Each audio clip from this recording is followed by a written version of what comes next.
DJ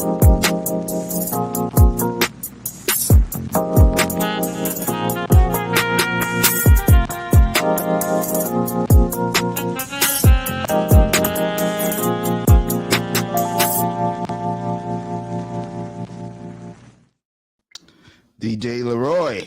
My man, NightWatchman. How you doing, buddy? I'm good. How are you? Not bad, not bad. You know what? Last week, the All-Star game was, NBA All-Star game. Mm-hmm. And NightWatchman, that had to be one of the most disappointing shows I've seen, man. Did you see it? Listen, yeah, every year is not going to be these things go up and they go down.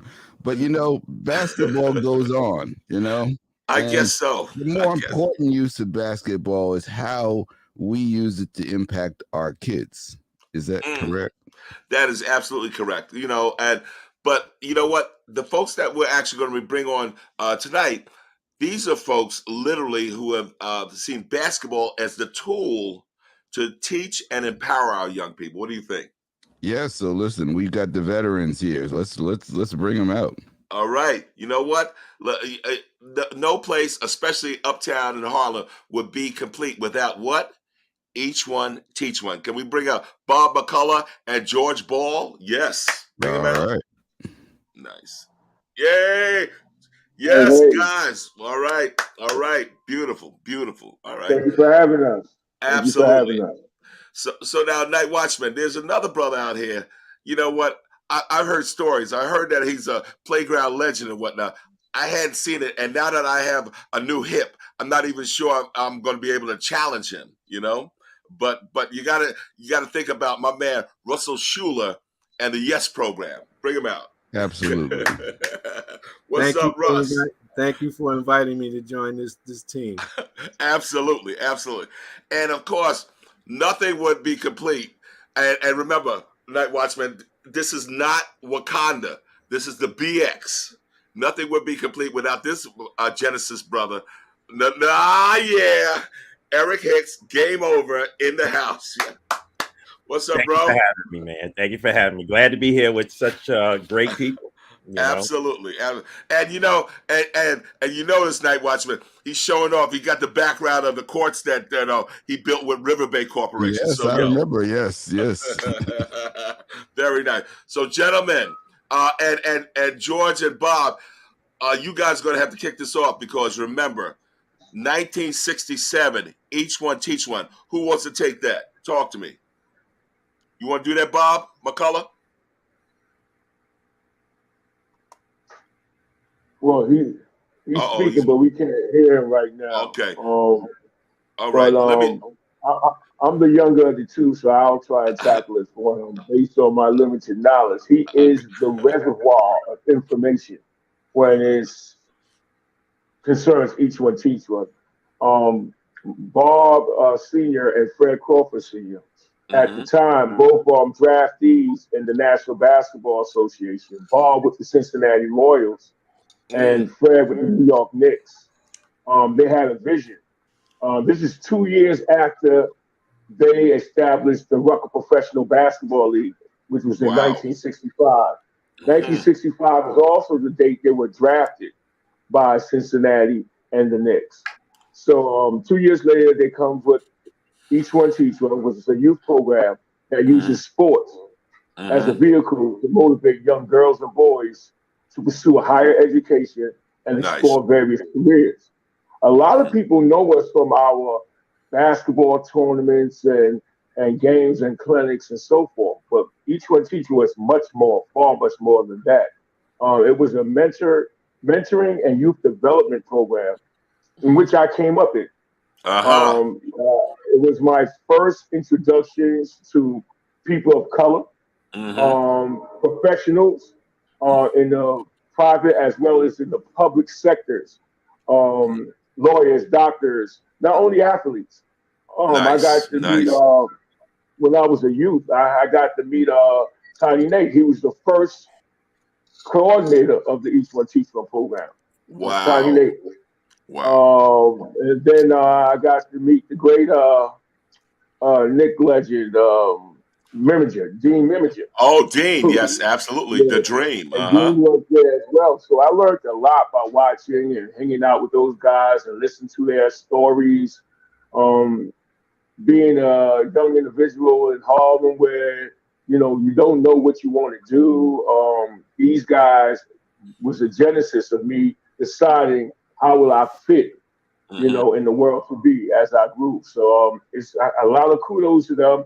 And the fact that I had a stable family. My mother and my father were together since they met in high school. Beautiful. They are all products of Charleston, South Carolina. They grew up in a little town called McCullough. Being that, I was family oriented, we did everything together. We went outside together, we ate together, we watched TV together, and we all went to bed at the same time. So that's how I grew up. So being in a program like Each One Teach One, it really shaped me and gave me access to information and individuals I could relate to. And that's why I am where I am now. I never thought I would be in education. Let me tell you this. Working in school, I'm a New York City Department of Education employee. Beautiful. I've been such since 1994 to the present day.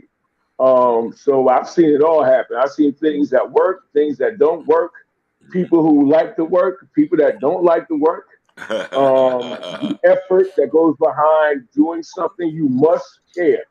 And we must care about these young people that we entangle ourselves with because as everyone says the youth are the future, but they're not if you don't supply them with the right information and tools. So, they can be destructive when their energies are not focused in the correct way. And programs like Each One Teach One, the Yes program, Brother Eric's program, they serve that purpose. Nice. Beautiful. Do we have your audio? Nope. Not seeing it yet. Okay, so you know what? I got kind of off. I got a tangent. Bob McCullough's my mentor, so absolutely. I go all over. Bob, is your audio right yet? Say. Nope, we can't hear it yet. So you know what? We're gonna slide over to Russell. Yes program. Tell us. Yes, Youth Education Through Sports, founded in 1980 by myself, yours truly. Purpose of getting student athletes college and career ready, engaging student athletes pursuing a college experience and careers. That's what we do. Nice. I was a part of a fantastic experience for the older people that know, like Bob. I happened to be a participant in Each One Teach One in 1967. Wow. Oh, so you were in the first go round. I was not a part of Each One Teach One. I was a part of the program, Bob. I was representing the Trotters Astro teams at Lincoln Projects. We were the first, the premier travel program in the country. So all the guys that in my age range and a few younger, 10 younger, understood the premier program. So that's what my experience of traveling all around the country. This has preceded what we know now as AAU travel teams. We were doing that early on. So we were the best at it. That experience was eye-opening to me. It was ridiculous. It was phenomenal. So most people, whoever's exposed to smart ball right now is being exposed to the Trotter experience. This is me going through what I went through, finishing college, playing. My basketball career ended at Cal State University. That's when I stopped playing basketball. And I think really on the summer pro leagues and Pro Rucker and other ones is with Mr. Couch, with Dykeman, for those that don't know. Gotcha. But the Trotter experience was one. We at that time, before I was 18, so let's say from 10 to 18, 17, traveled 210 cities, 2 foreign countries. We was doing that. We did it like no one else did it before. And that experience was so exciting. And the owners of the program were 6 years my seniors. So I was on the team when they were in Richard Raymond Taliaferro. They were in high school when I was on the team. Wow. So they were brilliant young brothers. And the experience that they gave us was phenomenal. is one thing we didn't get, not due to no fault of theirs. They couldn't do it all. We didn't get the guidance and support that we needed. And that's what every program that existed. So I grew up with almost every program citywide. If there was a major program, we interacted with it. The most prominent program at that time that made an impact to me, get engaged with the Trotters, was called AYA, that was held at Teachers College, Columbia University, where that was the premier program for all programs. Programs, and we would meet there. I think it was 11 weeks, 12 weeks out of the year, where we spent our day at Teachers College. As an adult, I reflected on that to say I had a rocky road becoming an early administrator because I was really criticizing all the adults that allowed us to grow up and not give us the guidance that we needed. As I got older and as a professional, I learned and then realized that we lived in time periods, and the time periods where where we was engaged with them, the environmental, political, social, all those things impacted everybody. And of course, the 4-letter word race. Impacted. So I understood those guys gave us the best that they could give in that time based on buses, all those other circumstances. So when I created youth education through sports, it was for the purpose of giving us, following my college career as a student athlete and seeing how many of our generation went in and didn't come out safely because of across the country. I grew up across the country.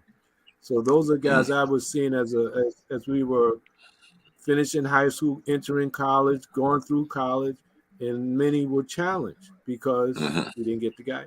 Chicago, Los Angeles, Atlanta, Dallas, name it. I was going all that, Washington, D.C., Baltimore, Philadelphia, Boston. Got my butt kicked in 1967 in Boston. Still scared to death. We all through the South, we are doing things. I mean, the experiences we had. I mean, we experienced the riots in Los Angeles, the burnout in Washington, D.C. We were historically in 1968. We experienced the riots of the Democratic National Convention. We were there. These historical things. Nice. I remember leaving the airport in Miami. I was sick. Walking to a drugstore from the Miami International Hotel, and the police cars came up with the dogs. I mean. So these are things like, I'm young. These are things that we know. But anyway, today, to fast forward, it's called Smart Ball. We branded. I'm partnering with Teachers College, Columbia University, the College Board, and the NCAA. So what we have is a model program that provides supplemental education and personal development. Purpose, again, is like the mission, to help get student athletes in need, college and career ready, engaging student athletes pursuing the college experience and careers. That's what we do. Nice. Do it in a phenomenal way. Beautiful. So, Russell, over 43 years, how many kids would you say have come through? Yes. Do you even know? I can't be factual with that because we went through 3 lives. Thousands. I know that thousands. Let's say thousands. All right, because we went through the period from my first life was from 1980 to like 1987, and that's when Dr. Donald Stewart partnered with us with the president of the College Board. From 1987, I went through a 3-year development period with them, with the College Board. So the programs that in the beginning, we launched our programs at Powell Memorial, graduated to City College, and then bounced back down to FIT. All that within major games. We used to have invitational tournaments that were invitational basketball tournaments that were preceded by what we call early awareness workshops. So all the community-based organizations that were involved, which were around 90 over a 4-year period, were invited to participate in invitational tournaments, provided that they identified their student athletes at 4 different age groups: biddies, midgets, juniors, seniors, and girls, including the girls. And then we would hold like 6 workshops over a period of time, and the culminating activity was the invitational tournament. We did that. Nice. Getting funded. It was my investment, my personal investment in the organization, and a partner at the time to do the program. And I knew I'm not a not-for-profit guy. I never understood that, but that's the category we fit in. I preceded what social enterprise was. I didn't understand, begging. I didn't understand. So in 1987, and we got to share this with other people because other people on this show as well. So from 87 to 1991, we developed our own hamburger, which is SAT prep in partnership now with the College Board. So now we partnered with the New York City Department of Education and had it opened up for free for what did I just say? 1991, 92, working with Tommy Hemans, executive director of the PSAL, to 2005. 2005, I reinvented ourselves again, and I included small board. Now we're in partnership with Teachers College, Columbia University, who were commissioned by the College Board to develop YES's own curriculum materials that we would own. I'm being entrepreneurial. The College Board did not allow YES to influence them to what we call dumb down their SAT. I would tell Dr. Stewart, the young people that I'm engaging, the program is engaging out of the public schools and parochial schools, cannot take a broad jump from the street to the 10th floor. They have to take incremental steps for them to get to that level. So they understood it. Dr. Peter Negroni, the senior vice president, says, Russ, we are never going to give you the acorn to dumb it down. We're going to have you have your own. And that's when we partnered. It took the deal with us to be a partner with Teachers College, and we have our own curriculum. So in 2005, we created SmartBall with the Institute of Urban and Minority Education at Teachers College University with Dr. Edmund Gore, the grandfather of supplemental education. So from that point on, we made the program where, based on past experiences, in the earlier years, we were taking on all student athletes, boys, girls, and sports. We're going to eventually go 5 major sports, but right now we're focusing on student athletes. The strategy, our strategic approach to it is because when we read in the papers, we read all that, we hear about the guys who were most likely to succeed that didn't succeed. And it was academically based why they didn't succeed. So we have now got it down to a science where we have identified schools by invitation only who are committed to our academic programs, because we are education-based sports program, not the reverse. And sports is only happening a couple of weeks out of the year, but it doesn't seem like that. Okay, gentlemen, now, thank you for that, Russell. Now what we're going to do, we're not yet necessarily going to do our lightning round. Now, I already know, of course, the bingo long traveling all-stars, and that's what you were. But Eric, yes, sir. 30 years, game over.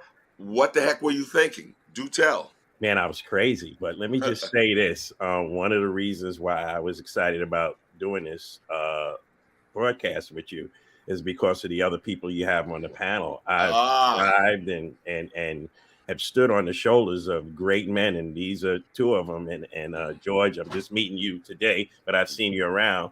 But Russell Shuler has been. I read Russell probably back in year 27 of Game Over. Year 3 actually. And he was an inspiration, and he was an inspiration because of his attitude and approach. And he said something just now. Well, back up for a second now. You telling me back in the day, so the legends and stories about him are true? Well, I don't know about him as a player. I know him about him as a man. And he said something just now when he was talking about having to be a nonprofit organization. Didn't like that term, but because he doesn't believe in begging. And basically, that is the foundation of Game Over. Game Over was a company created with a philosophy and with the dream of starting a movement of we see all of our young Black athletes on the fields and on the courts and things like that. But as I got into the business and I got into that world, I didn't see anybody in the executive positions back then. I didn't see anybody in the upstairs, upper level positions. And I vowed that game was going to be over. Even like sneaker companies and apparel companies, who knows better than what a basketball player would like to wear than the people that are out there playing it. But if we just concentrate and we only teach our kids about what we do on the court or how they should do on the court, they're missing the fact that there's tremendous business going on around these institutions. And I just kind of had it. And so I started in the apparel business 30 years ago, making T-shirts and shorts, and tried to get help from this one and that one, and then realized that ain't nobody gonna help you, man. You're gonna have to do it. So we went out the street ball way, where we started outfitting all the street ball tournaments. You name them, we've had some kind of presence in there with our apparel in the beginning. No matter how much someone would say their stuff cost, I would beat it by 50 cents or $1 just to get that recognition out there, just to basically kind of a guerrilla marketing kind of thing where we became popular in the streets. And just to go back a little bit, it was always, when I think about, once again, what Russell talked about, and I'm sure what Bob would have talked about, the times that we had, that we were coming up in. I mean, I was a kid of the 60s and never seeing Black representation in a lot of different ways. We talk about sports, but I never saw a Black policeman. I never saw a Black fireman, very few even now. And these are the influences. I mean, we turned on the TV, we saw in black and white, German shepherds and police swinging baseball bats and things like that. Then we fast forward to a time when I can actually have an impact. Certain things had to change. I mean, as Game Over, we created a trophy with a Black man on it as the symbol of which I felt was very important. I think that visualization and exposure, I heard George talk about the vision. I think the one thing we all have in common here is vision. We had a vision of where things should move and where we could take a sport and move our people by sports. We know we can capture our kids' minds with basketball, and every kid wants to be an NBA player. Everybody's going to play in the NBA, but we know going through the process that the statistics says that that's not going to happen. And young man or young lady, you're going to have to find another way to survive in this world, on this planet, and thrive with some of the things that you have to deal with, whether it's skin color or where you're from or whatever. You're going to have to deal with certain things. And my business morphed into a situation from apparel to actually seeing that we can influence kids, not only by them seeing a Black man owning a company, that you could go into Foot Locker, Modell's, Dr. J's, and actually buy stuff, and they needed to see that, but also by using the principle of sports to teach success. Like it takes a lot, especially in New York City, to become successful in basketball, and everybody's success is different, but it's those principles of success that can be applied to anything. I always say to people, 30 years ago, when I was still playing in tournaments and this, that, and the other, and I was already in my 30s, and I had challenges where if I had a game and I had to take care of business, I had another business before Game Over, there was a fight, an internal struggle. Man, I got a game, but I got to do this business. When I found something that I was as passionate about as basketball, life was going to get really, really good for me if it was something that could actually make money. And what people don't understand is that in the business, when you become an entrepreneur, you got to make money. You got to make money because we allow other people to make money off of us, but we get kind of funny. Oh, he should be doing this for free. He should be doing. No, there are businesses behind these sports that are making millions of dollars. And what they do and I'll get long-winded, so I'm going to cut it off in a minute. What they do is they cherry pick. They'll come in and they'll pick the greatest athletes and they'll take them out to Texas, take them out to North Carolina, and sometimes we never see them again. And I always used to say, for every kid you take to play on your basketball team, North Carolina, Duke, or whatever, you should take 10 other kids that qualify academically from that same school or from that same neighborhood. Let's raise an entire community. Don't just come in and cherry pick. And nowadays we know, and I'll end on this part, nowadays we know that a college degree is not enough. It's not enough to say I have a college degree. We got a whole lot of kids with college degrees that can't use them in the things that they went to school for. Why? Because their uncles don't own the companies. Your father doesn't know somebody. They can't make the phone call. They're not connected. Well, now with Game Over, I'm proud to say people are connected. The proudest thing that I can say about this company is that we write checks and pay people so they can feed their families, so they can pay their rent, and they see somebody who looks like them or could be their relative or whatever signing that check. And they don't have to come and bow and beg and scrape and dumb down or change the way they look or change their appearance, or as a black man not be threatening in your look. You can come and you might look like my cousin, or you might look like whatever, but I'm used to that and I'm familiar with that. So you're going to get the job based on who you are and how you perform. And that's the biggest thing. It's the economics, it's the business of sports that we try to teach with our kids. Love it, love it.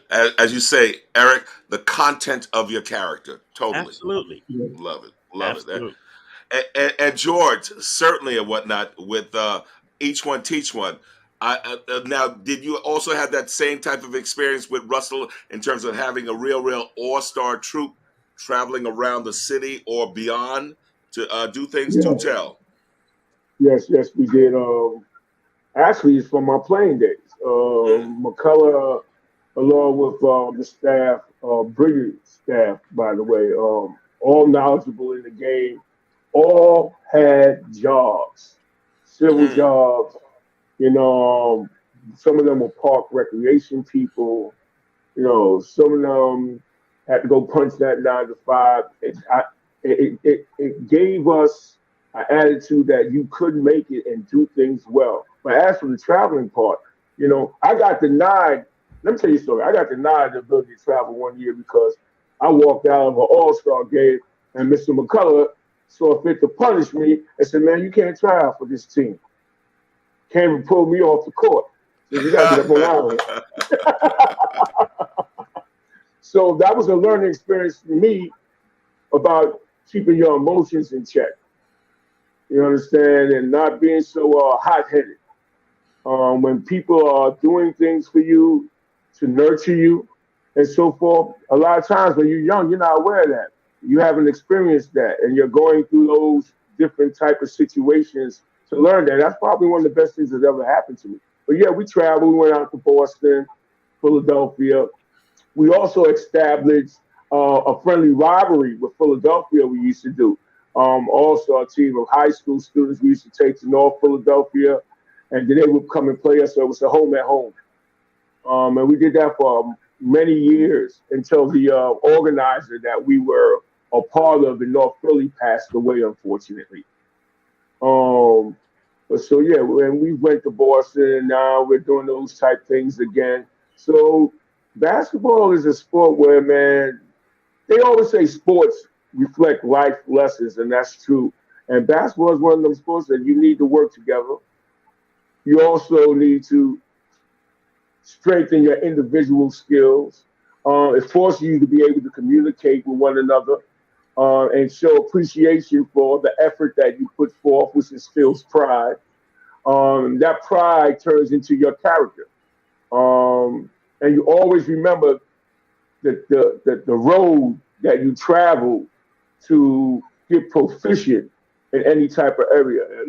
And so this very day, man, it's really like, it's the process of doing and not the fact that you did it that really resonates. You know. I'm hearing you, and I'm now thinking about Russell and his thing in terms of now hearing George. Now, had you had an instance where you've had a young person with tremendous talent, but yet their head is not right, and you've had to actually pull them to the side and say, "Hey, give them the what for." That's going to be most of them. I wouldn't say most. I usually say significant number. It's a significant number of them. But it's because we live in a world now where I think everybody on this call could remember the colleges and universities that our young people are attending now and being pursued at that were almost non-existent years ago. So when we talk about the CIAA in the historically black colleges, in my generation, that's all we knew. The other one were fantasy schools, Notre Dame, UCLA. Even when I was thinking about going to major colleges, I tell young people, when I was coming out of high school, I wanted to go to 3 colleges. They were my major colleges. They're not the colleges that you see today. And it was Boston College, Pittsburgh, and Syracuse. They were not major schools. Those are small schools. Those are mid-majors, if that at best at that time. In the other school, like UCLA, dominated the whole thing. But so literally, Russell, this is all before the Big East, huh? Oh yeah. Yes, all way before the Big East. So all those kind of stuff. So what I'm saying, you asked a question about our kids, our young people today have opportunities that are beyond the imagination, that are real. The most critical situation our young people are faced with, who's in their middle ear. And usually the people in their middle ear on one side would be who's going to benefit from them. And then the other people who are in their ear are the closest people to them, family, coaches, and friends, who in their honoring them for their athletic prowess want to see the person achieve that level, but are giving them wrong advice on how to proceed. Or they could get a lot better advice. So I know all the star student athletes that are participating on the stage with, I don't know any student athlete per se, personally. I know their name. So when Bob Poncé, I know Bob Poncé, All-American, and Curtis Archer, and all your guys, I know your names. I don't know what you look like. I don't know who you are. So when I get to meet you, and it winds up being you're the guys I'm going to be meeting, saying like, check this out, young guy, that's not happening here. So when people say, you know who you talking to, Mr. Shuler? Yes. Like I put out a kid that was a superstar at Boys and Girls High School. We were doing a conference at Baruch College, a major conference, and he was interrupting my speaking to them. I told the young guy, if you interrupt me one more time, you're getting out of here. I threw him out. The kids came to me and said, Mr. Shuler, you know who you threw out? I said, damn right I do. I can go show you the guy I put out. I don't know him. But he wound up making all city, went to a major university in a state, not the name because I want you to know who he is. And he wound up not doing well at that school and wind up back in New York City. He was at a major college in Texas, a 2-year school in Texas. Because he was recruited for a major D1 school, did not academically qualify, went to a 2-year school in a major state, and wind up back here in New York City 2 years later at a city university. And I don't know when he went into the cracks, but he was a major player. And the college that recruited him fought for him. And he was one of our guys. But his attitude at that time, when I saw him as an adult later on, he thanked me and he said, I wish I would have taken him personally under my wing. Because he wasn't getting it anywhere else. So Eric, what I'm hearing there from Russell in terms of, let's say, it's not just b-ball, of course, it's character. So with your particular program, is that one of the other things that you nurture, the attitude, the character of the young person that you're working with? Absolutely. I mean, you know, at the Brooklyn Sty Dome, people say Sky, but it's Sty for Bed-Stuy, Brooklyn. The kids know they come in there, you got to shake hands, you got to say good morning. Everybody's, you know, there's a smile when you leave the building. We don't allow anybody to leave with a negative attitude, no matter how they played on the court. You can't leave there feeling defeated. When people walk out of my building, and we say this every week, every Saturday morning, and also at Truman High School, we're there every Saturday morning in the Bronx. I want my kids to think that they can go out and conquer the world. I'm not going to beat you up for missing a layup. Come on, man. If I'm not going to beat you up for getting a math problem wrong or getting a spelling problem wrong and not having good grades, I'm going to beat you up for missing a layup. Come on, man. You know, every step of this journey, and one thing I have to say again about Russell Shuler, he's the same guy that I met 30 years ago or whatever, then ran into again another 5 years. Consistency. And consistency is important in sports. It's important in life. And we teach that. You know, the life lessons in basketball, Curtis, you know how we grew up. We grew up in a place called Co-op City, which is 35 buildings. But when we were there was 2 or 3 buildings. It was still That's right. There was no basketball culture. My basketball hero was you. You were 2 years old. You were my hero. You know, you're the first guy who I knew wore a college uniform. So we didn't know anything about Division I, Division II, Division III. We had no culture. We were in the parks. We were self-taught. Yes. We to wind up at St. Bonaventure University, which is a whole nother story because I had never even heard of the school till 6 months before I was going there. It was like I went from playing in Section 1 of Co-op City on building 4 courts, and you know what I'm talking about, in front of 15 people lined up to neck, or 15 people on the court playing 21. To standing in the middle of an arena that sat 6,000-7,000 people yelling and screaming your name. Wow. You know, and there was a journey. It didn't happen immediately, and getting cut from Truman High School. But the reason why I tell this story is not to talk about the basketball history, it's to talk about the roadmap that was set in life. When I got cut from Truman High School and I walk into Foot Locker 40 years later and I see And1, Nike, Reebok, or whatever, and I don't see Game Over, I'm getting cut. What are you going to do about it? Are you going to do what it takes to rise to that Division I level or to rise to those shelves in those stores, or are you going to cry about it? Yeah. And these are the steps that you learn through basketball and the skills. And us as adults have to understand that these skills are transferable. Sports, marathon. Your basketball career doesn't end at 30. The things you learned at basketball go on into your 60s and 70s and beyond. And the final thing I'll say, even on that, as we get older and we have health challenges and people tell stories and things like that, and about the rehabilitation they got to go through. That's the first thing I say is, was he or she an athlete?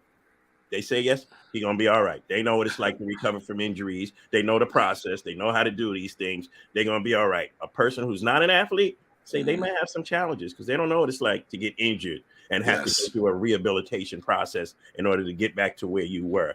That's taught through sports, but we as the adults have to make sure that we're teaching that and not just, you got to make the layup, you got to make the shot.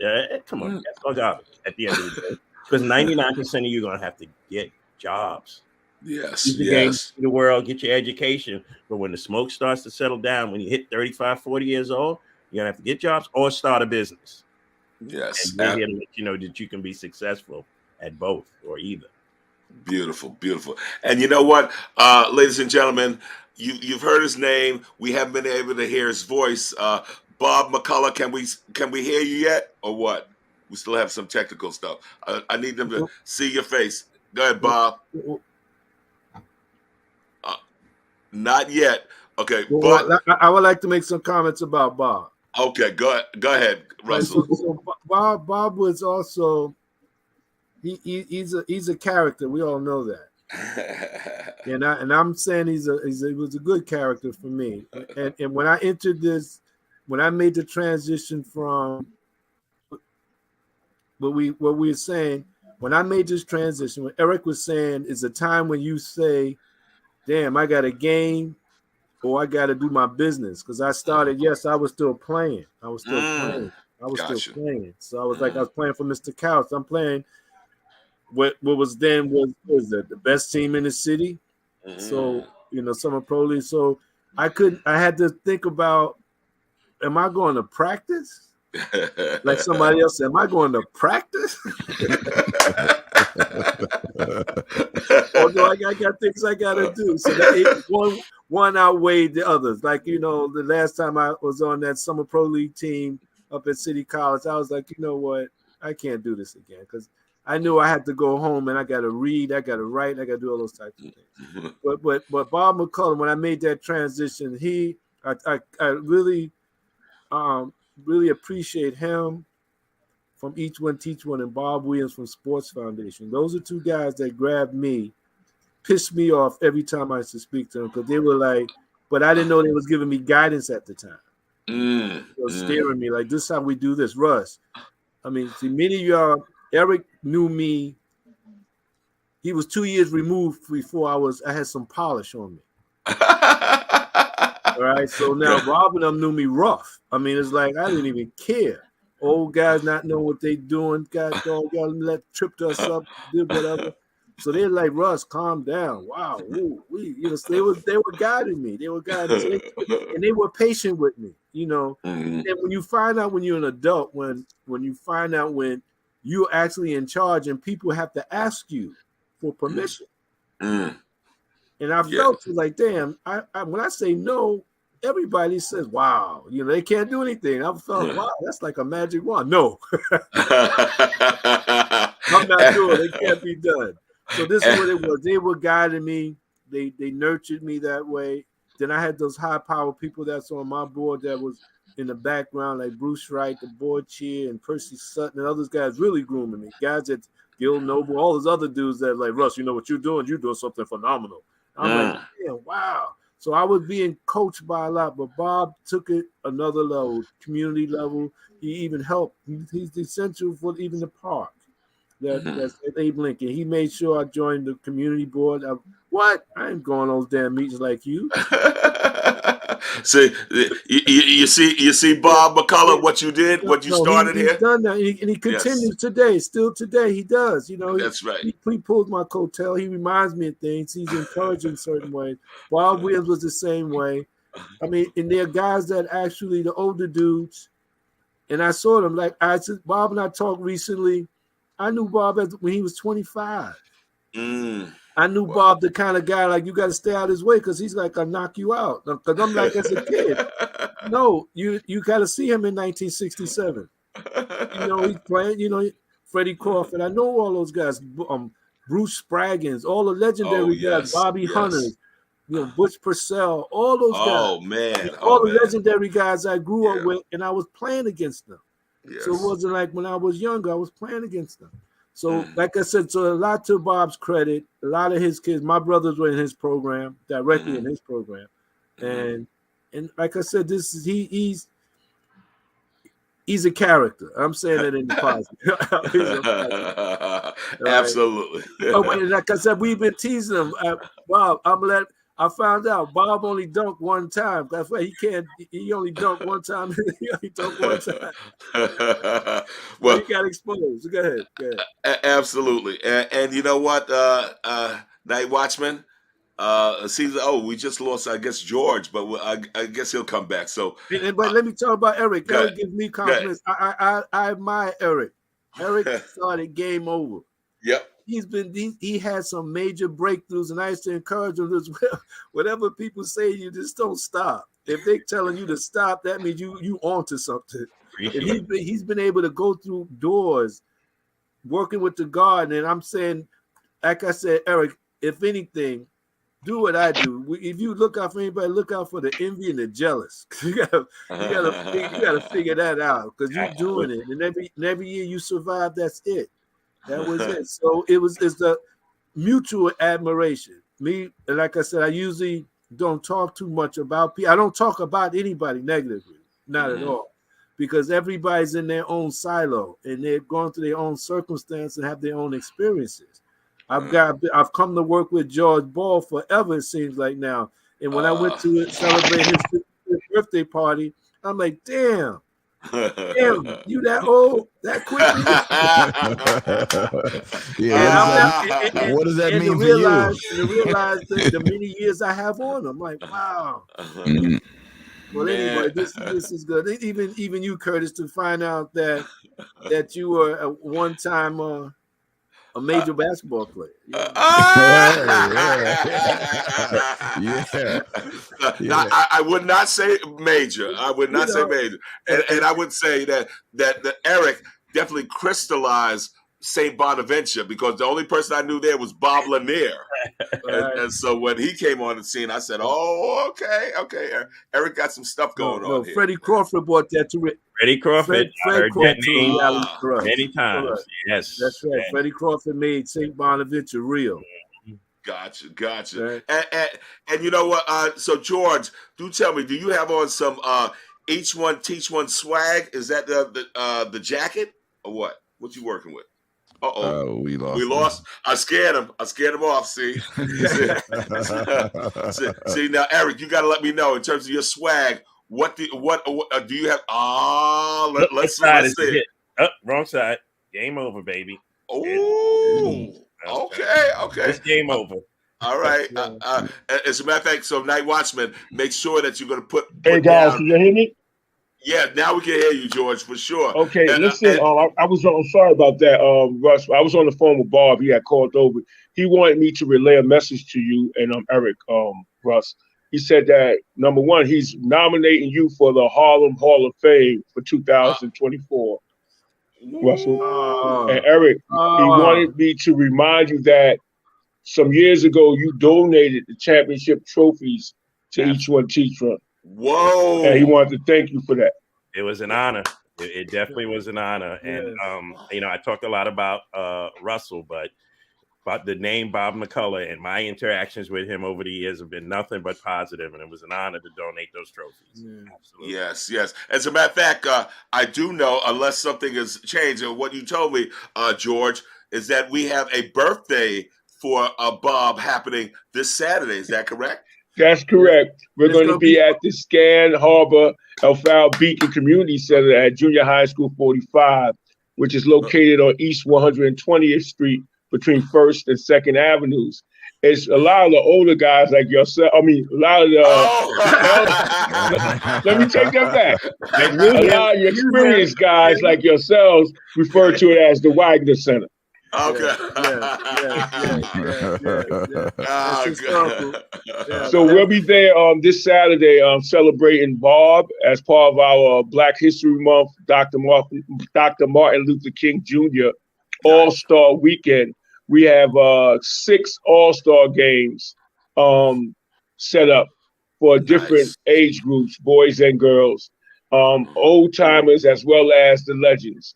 So the difference between old timers and legends, the old timers are 60 plus. Oh, all right, and the legends are George, you're telling me now, guys are still playing. So George, you're telling me that I finally do qualify, huh? At 60 yes, plus, you qualify, but but these guys just play every day, so they're very mobile. Don't let that 60 plus fool you. Them guys are playing. Oh, you said so. I got a whole gym full of them, man, and they play. Wow, wow. Now, Eric, are you still playing? I played 2 days ago, and I barely could get out of bed. 5 years. You know how when the young guys talk so much stuff and your brain starts telling you can do things, and say, I can't do it, man. I can't. Now, what about you, Russ? I don't mess around. Not at all. Oh my God, George, you played any ball? Oh, I still can do a little something. I still get out there and play without feeling the effects. Nice. All right. Well. Of course, gentlemen, we are in 2023, so I need to know in terms of some upcoming things for your programs. I'll start off, George. What you got cooking? Tell me. Well, as I just mentioned, we got what's popping off on Saturday. But this summer, we'll be starting our Each One Teach One Summer League up at Rucker Park, June 1st. Beautiful. June 1st. And that will run the course all the way to the end of August. At the same time, we will be also performing free fundamental basketball clinics for boys and girls at 2 of our other sites. Each One Teach One Park over on the east side, Crackers Whack Park, and also Courtney Calendar Park. Beautiful. During the week. Great. Okay. Russell, do tell in terms of upcoming this calendar. What do you have in store for the young people? Do tell. For the public, it'll be the Smart Ball Classic. Remember, the Smart Ball is actually run 9 months during the school year, where that's invisible, the actual essence of our program with SAT prep, Regents prep, and all this other type of stuff with the school. But for the public, it'll be Smart Classic in the summer, which last year we introduced our middle school program as well as the high school. Hopefully, we're trying to develop it where we have a bigger, more comprehensive girls participation. We're bringing them back this year. And then when they're not performing, it's not as a result of us not reaching out, it's them not being able to deliver. And Smart Ball is going to be in eventually 5 sports: boys and girls basketball, boys and girls soccer, boys and girls baseball and softball, track and field, and it's going to be boys alone football. Okay. Unless the resurgence of we've had it mapped out, flag football for girls. We're going to see. So this year we're going to try to. Was in the plans to. We're trying to develop soccer for this year. It'll be smart ball soccer.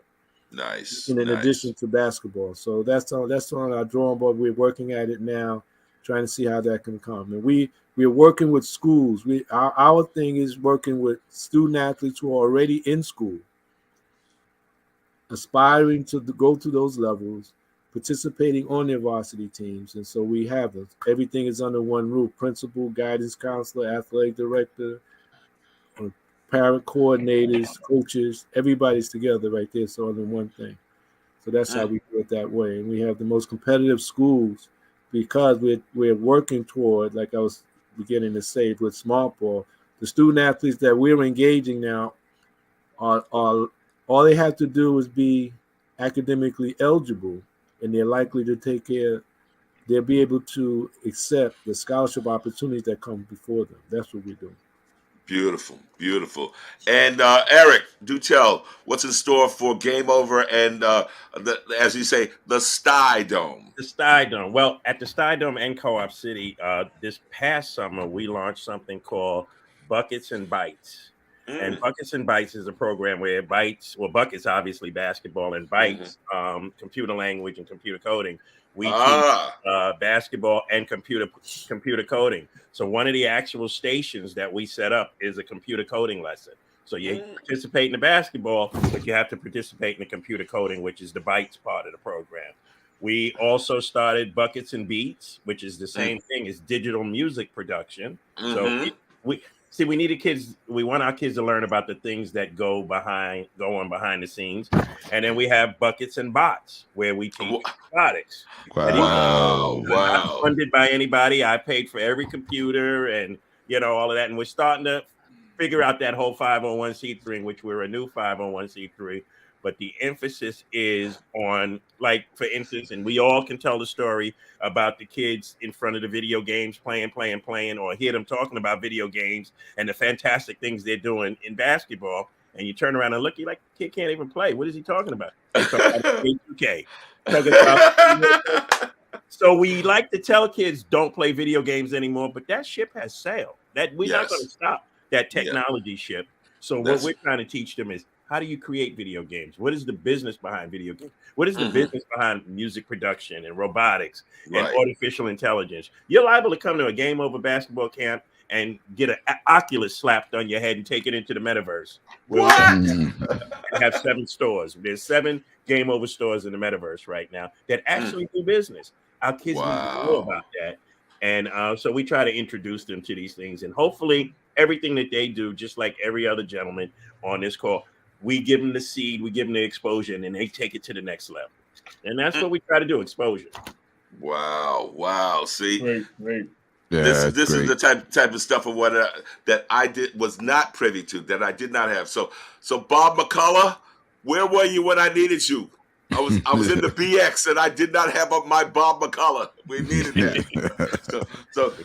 We were a vacuum. We had a vacuum, man. Absolutely. So George, you tell me. I mean, so are you still with the DOE? You still there, man? Yes. I'm currently the athletic director at Urban Assembly School for Global Commerce. Yes. I'm also the assistant dean and boys varsity basketball coach. Wow. Okay, so as you say, the teaching never stops. And what I was asking before, is that each one teach one swag that you're wearing? Always. Okay. Let me see the back. What you got on the back there? Well, I took the jacket one off. On the back, okay. we have. Yeah, baby. Okay. Yes, indeed. Well, hold it.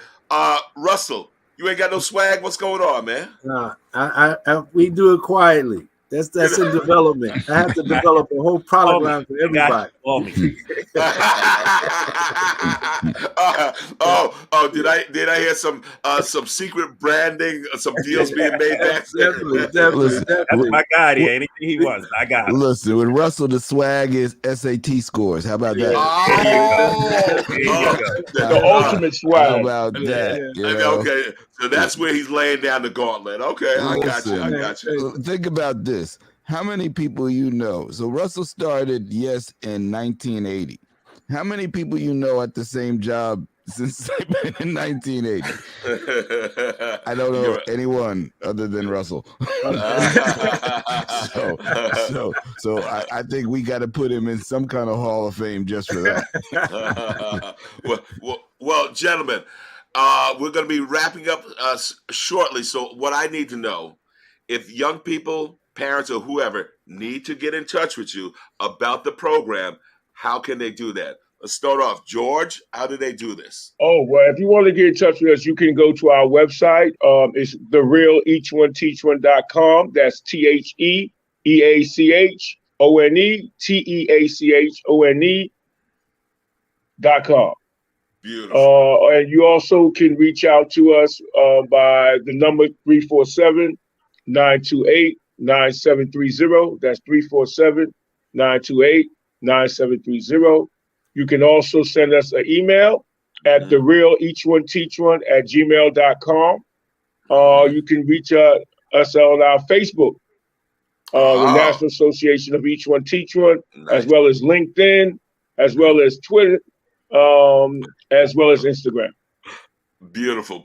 See, Night Watchman, he's got it locked down in terms of technology, using that. That's a tool, baby. A tool. Yeah, absolutely. So Russ, same thing. Well, I'm not sophisticated like like he was. We have all those things, but I'll just say our email address is best right now. YESINCUSA@AOL.com. That's YesIncUSA@AOL.com. And you could reach me 917-232-6270. Our technology is under development now. No, it's actually when we come out, it's going to be. I can only come out once, and then it's got to be spectacular. I got to give people what they're accustomed to seeing, and we know how we have to operate. We have to operate. Absolutely. But I like this though, Russell, whatnot. That yes, you say this, but everyone knows how to get in touch with you. Everyone. So Eric, do tell how do one get involved in your program? Just go to GameOverNYC.com, and it's actually run by one of the young people met at 15 years old.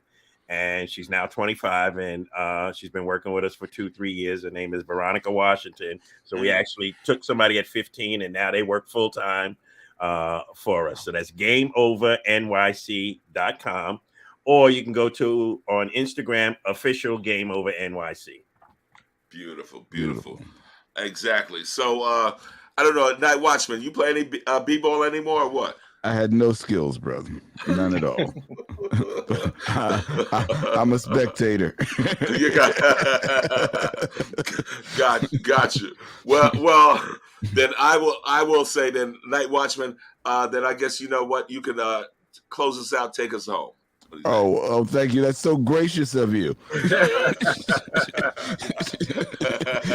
Just because you were a basketball god once a long time ago. I'm a witness. If Eric hadn't come on, I wouldn't even have known that. But so thank you for that, Eric. You're welcome. But listen, thank you all. First of all, shout out to all you gentlemen for the work that you've done. The grown folks who you impacted as kids and who are impacting people now, you're still having ripples in our community that you probably don't even know about, but we appreciate the work that you've put in over the years. So you've been listening to us on Soul Lounge Primetime. We're on WHCR 90.3 FM, the voice of Harlem. Find us live streaming on YouTube and Facebook. You can always find us on Monday night. We're on the radio at 7, and we are online at 8 o'clock. And I know we'll have these gentlemen back again at some point in time. But meanwhile, support what they're doing. Absolutely. And you know what? Once more, ladies and gentlemen, take a look at the legend, Bob McCullough. There you go. That's right. Give it up. Give it up. All right. Everybody, have a good one. All right. Talk to you guys later. And thank you. Thank you. Absolutely.